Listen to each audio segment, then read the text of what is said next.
غزاوة هي إحدى القبائل الواقعة شمال المغرب جهة طنجة تطوان الحسيمة، وتدخل ضمن قبائل جبالة العظيمة، حيث يعرف موقعها بين إقليمي شفشاون ووزان، وتمتد على تراب 4 جماعات قروية شاسعة، 2 منها تابعة إقليم شفشاون وهما بني فغلوم وفيفي، و2 أخرى تابعة للإقليم وزان وهي عين بيضاء ومقرصات التي تعتبر عاصمة القبيلة. تمتد قبيلة غزاوة على مجال جغرافي شاسع بمساحة تصل إلى 600 كيلومتر مربع،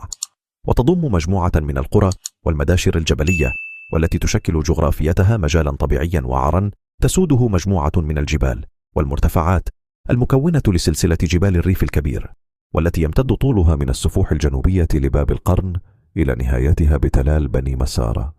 والتي تعرف تساقط نسبة مهمة من الثلوج على قممها، وتنبع من سفوحها مجموعة من المجاري المائية والأودية كأوضور وديار وزندولة، وكما يمتد الغطاء النباتي على كامل تراب القبيلة،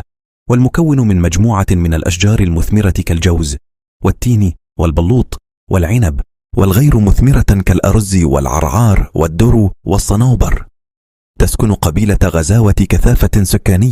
كثافة سكانية تفوق خرس 40,000 نسمة، حيث تشتغل غالبيتها على ممارسة النشاط الفلاحي من الزراعة المعيشية وتربية المواشي، إضافة إلى حفاظهم على عاداتهم وتقاليدهم الجبلية الرائعة. ففي فترة استعمار قسمت بين فرنسا وإسبانيا، وذلك سنة 1927 بعد معركة أسردون الشهيرة التي دارت بتراب القبيلة بمدشر أسردون.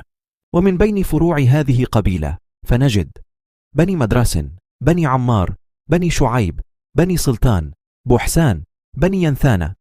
وأما حدودها الجغرافية فتحيدها شرقا قبيلة بني أحمد، وشمالا قبيلتي الإخماس وبني زار، وغربا قبيلة رهونة وأهل الربوة، وجنوبا بني مسارة، وشمالا قبيلتي الإخماس وبني زار، وغربا قبيلة رهونة وأهل الربوة، وجنوبا بني مسارة.